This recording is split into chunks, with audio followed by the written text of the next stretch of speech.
Hello viewers, நான் உங்கள் dreams teacher GK பேசுகிறேன். இப்போ நம்ம என்ன பார்க்க போகிறோம் அப்படின்னா, தமிழ்நாடு பப்ளிக் சர்வீஸ் கமிஷன், அதாவது டிஎன்பிஎஸ்சியிலிருந்து வெளியாகிருக்கக்கூடிய கம்பைன்டு டெக்னிக்கல் சர்வீஸ் எக்ஸாமினேஷன் 26/7/2024 அந்த அன்னைக்கு இந்த நோட்டிஃபிகேஷன், இந்த ஜாப்க்கான நோட்டிஃபிகேஷன் வெளியாகிருக்குது. கம்பைன்டு டெக்னிக்கல் சர்வீஸ் எக்ஸாமினேஷன் நான் இன்டர்வியூ போஸ்டர்ஸ் தெளிவாக சொல்லிட்டாங்க. இன்டர்வியூ இல்லாத போஸ்டர்ஸ்க்கு வந்து வேக்கன்சி ஃபில் பண்ணுறதுக்காண்டி இந்த நோட்டிஃபிகேஷன் வெளியிட்டிருக்கிறாங்க. Important instructions, important date and times அப்படின்லாம் வந்து அவங்க சொல்கிறாங்க. அப்படின்னாலே நம்ம வந்து அதை வந்து கொஞ்சம் தெளிவாக பார்த்துக்கணும். ஸோ நீங்கள் அப்ளை பண்ணுறதுக்கு முன்னாடி எந்த ஒரு மிஸ்டேக்கும் பண்ணாமல் தெளிவாக என்னென்ன பார்க்கணும் அப்படிங்கிறத வீடியோவோட எண்டில் நான் சொல்லியிருக்கேன். ஸோ ஸ்கிப் பண்ணாமல் பாருங்கள். உங்கள் ட்ரீம்ஸ் டீச்சர் சேனலை வந்து சப்ஸ்கிரைப் பண்ணி வச்சுக்கோங்க, பெல் ஐக்கானை கிளிக் பண்ணி வச்சுக்கோங்க.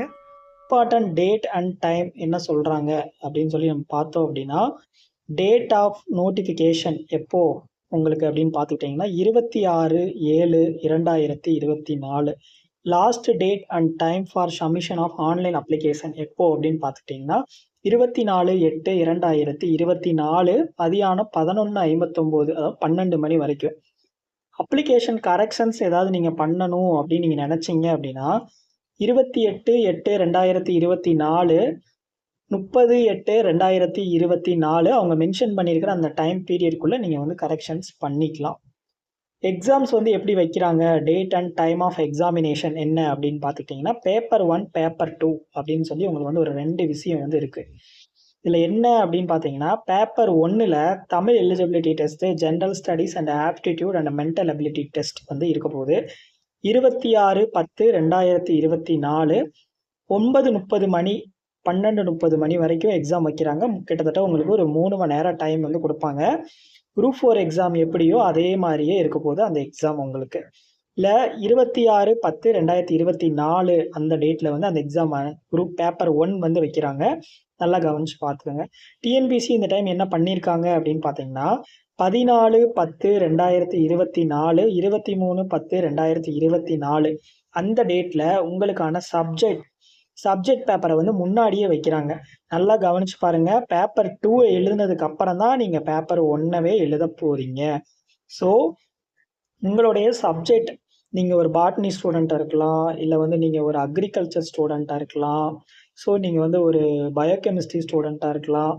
உங்களுடைய சப்ஜெக்ட் என்னவோ சப்ஜெக்டோடைய பேப்பரை ஃபஸ்ட்டு நீங்கள் எழுதி அந்தந்த டேட்டில் நீங்கள் வந்து அதை எழுதினதுக்கு அப்புறம் தான் நீங்கள் பேப்பர் 1 அப்படிங்கிற அந்த ஒரு இதுக்கே நீங்கள் வந்து போக போகிறீங்க.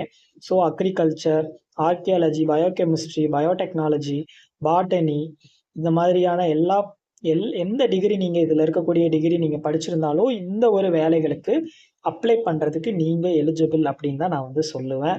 ஸோ இதில் இருக்கக்கூடிய டிகிரி, இதில் மென்ஷன் பண்ணியிருக்கக்கூடிய டிகிரி நீங்கள் படிச்சிருக்கீங்க அப்படின்னா கவலையே பட வேண்டாம். சீக்கிரமாக நீங்கள் இந்த ஒரு வேலைகளுக்கு தயவு செய்து அப்ளை பண்ணிக்கோங்க.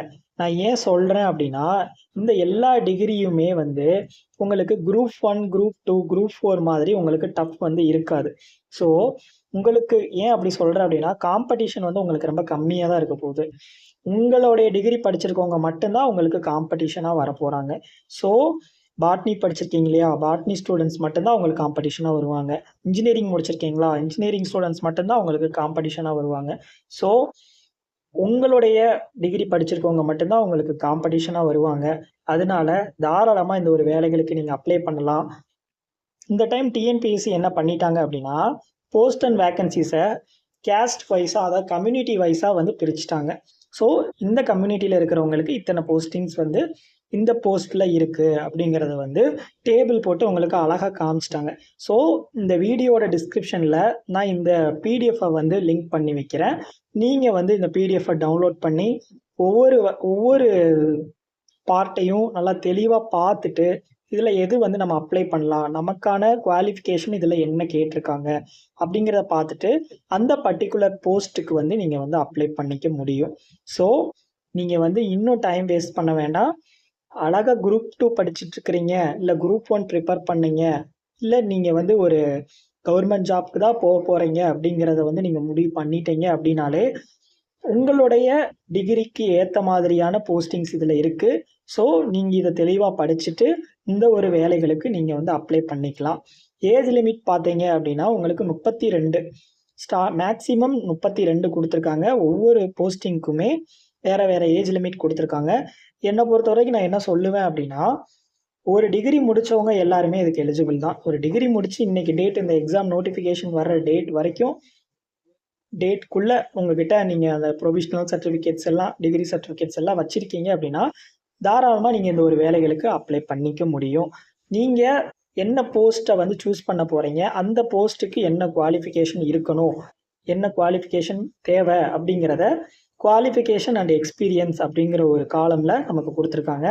இதில் இருக்கக்கூடிய போஸ்ட்டில் உங்களுக்கு எந்த போஸ்ட் உங்களுக்கு நீங்கள் படித்த டிகிரிக்கு வந்து சூட்டபுளாக இருக்குது அப்படிங்கிறத வந்து தெளிவாக படித்து பாருங்கள். படித்து பார்த்து அந்த ஒரு வேலைகளுக்கு நீங்கள் வந்து அப்ளை பண்ணிக்கலாம். அப்ளை பண்ணிவிட்டு தாராளமாக நீங்கள் உட்காந்து உங்களோட ஸ்டடீஸை வந்து ஸ்டார்ட் பண்ணலாம். ஃபஸ்ட்டு நீங்கள் வந்து உங்களுடைய மெயின் ஸ்டடீஸ் இருக்குது இல்லையா, மெயின்ஸ் பேப்பருடைய ஸ்டடீஸை தான் நீங்கள் வந்து கவர் பண்ணணும்.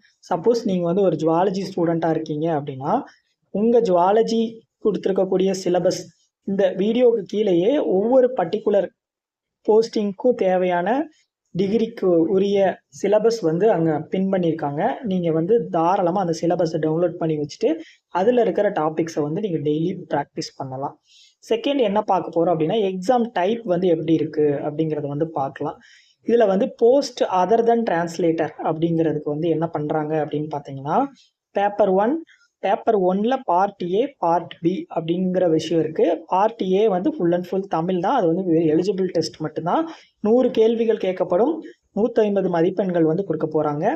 பார்ட் பியில் வந்து 75, அதுலேயே ஒரு பிரிவாக வந்து ஆப்டிடியூட் அண்ட் மென்டல் அபிலிட்டி அப்படிங்கிற மாதிரி 25, மொத்தம் உங்களுக்கு 150 மார்க் வந்து அதில் வைக்கிறாங்க. பார்ட் ஏவையும் பார்ட் பியையும் சேர்த்து உங்களுக்கு 150 மதிப்பெண்கள் வந்து கிடைக்க போகுது. ஸோ உங்களுக்கு பேப்பர் 2லையும் 200 கேள்விகள் கேட்க போகிறாங்க. 3 மணி நேரம் உங்களுடைய எக்ஸாம் ஹார்ஸாக இருக்க போகுது. கம்ப்யூட்டர் பேஸ்டு எக்ஸாமாக தான் இருக்க போகுது. OMR பேஸ்டு எக்ஸாமாக தான் இருக்க போகுது. CPT அப்படின்னா கம்ப்யூட்டர் பேஸ்டு எக்ஸாம்ஸ் தான் இருக்கும்.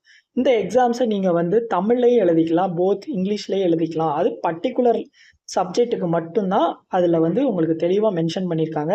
நீங்கள் எந்த போஸ்ட் சூஸ் பண்ணுறீங்களோ அது தமிழ்லையும் இருக்கும், இங்கிலீஷ்லேயும் இருக்கா அப்படிங்கிறத நீங்கள் பார்த்துக்கலாம். இல்லை நீங்கள் சூஸ் பண்ண போஸ்டிங் சம்டைம்ஸ் இங்கிலீஷில் மட்டும்தான் இருக்குது அப்படின்னா நீங்கள் அதை இங்கிலீஷில் மட்டும்தான் எழுத முடியும். டிரான்ஸ்லேட்டர் போஸ்ட்டுக்கு சேம் அதே மாதிரி தான். பார்ட் ஏ பார்ட் பி உங்களுக்கு கிட்டத்தட்ட ஒரு சின்ன குரூப் 4 எக்ஸாம் மாதிரியே அது வந்து இருக்கும். அந்த எலிஜிபிள் ப்ரிலிம்ஸ் எக்ஸாம் அப்படிங்கிறது வந்து மெயின்ஸ் வந்து உங்களுக்கு 3 மணி நேரம் டிஸ்கிரிப்டிவில் எழுத போகிறீங்க. இது வந்து டிரான்ஸ்லேட்டர் போஸ்ட்டுக்கு மட்டும்தான். இது அதர் தென் டிரான்ஸ்லேட்டருக்கு எல்லாமே வந்து உங்களுக்கு ஆப்ஷனல் எக்ஸாம் அப்ஜெக்டிவ் டைப் மாதிரி தான் இருக்க போகுது. OMRலையும் CPT கம்ப்யூட்டர் பேஸ்டு எக்ஸாமாகவும் தான் நீங்கள் வந்து அதை எழுதி முடிக்க போகிறீங்க. ஸோ இன்னும் டைம் வேஸ்ட் பண்ணிட்டு இருக்க வேணாம். நீங்கள் வந்து ஒரு குரூப் 2 எக்ஸாம் படிச்சுட்டு இருக்கீங்களா, தாராளமாக இந்த எக்ஸாமுக்கு அப்ளை பண்ணலாம். ஒரு டிகிரி முடிச்சிருக்கீங்களா, இதில் உங்களோட டிகிரி மென்ஷன் ஆகிருக்கா, ஸோ தாராளமாக நீங்களும் இந்த எக்ஸாமுக்கு அப்ளை பண்ணலாம். அப்ளை பண்ணதோட விட்டுறாம கையோட நீங்கள் உட்காந்து ஒரு பிளான் போட்டு தெளிவாக உங்களுக்குன்னு ஒரு டைம் டேபிளை ஒதுக்கி டைரெக்டாக நீங்களாக உங்களோட செல்ஃப் ப்ரிப்பரேஷனை வந்து ஸ்டார்ட் பண்ணுங்கள். அதுக்கு முன்னாடி இந்த ஒரு பிடிஎஃப்பை நான் டிஸ்கிரிப்ஷனில் கொடுக்குறேன். அதை வந்து நீங்கள் டவுன்லோட் பண்ணுங்கள். நம்ம ட்ரீம்ஸ் டீச்சர் சேனலை வந்து சப்ஸ்கிரைப் பண்ணி வச்சுக்கோங்க. எக்ஸாம் நோட்டிஃபிகேஷன் கிளாஸஸ் எல்லாமே டிஎன்பிஎஸ்சி சார்ந்த கிளாஸஸ் எல்லாமே நம்ம சேனலில் வந்து ஃப்ரீயாக அப்லோட் பண்ணலாம் அப்படிங்கிற ஒரு ஐடியாவில் இருக்கிறோம். ஸோ நம்மளோட சேனலை சப்ஸ்கிரைப் பண்ணி வச்சுக்கோங்க, லைக் பண்ணுங்கள். உங்களோட ஃப்ரெண்ட்ஸ் யாராவது எக்ஸாம் ப்ரிப்பேர் பண்ணுறாங்க அப்படின்னா அவங்களுக்கு இந்த வீடியோவை வந்து ஷேர் பண்ணி விடுங்க. இன்னொரு வீடியோவில் பார்க்கலாம். தேங்க்யூ.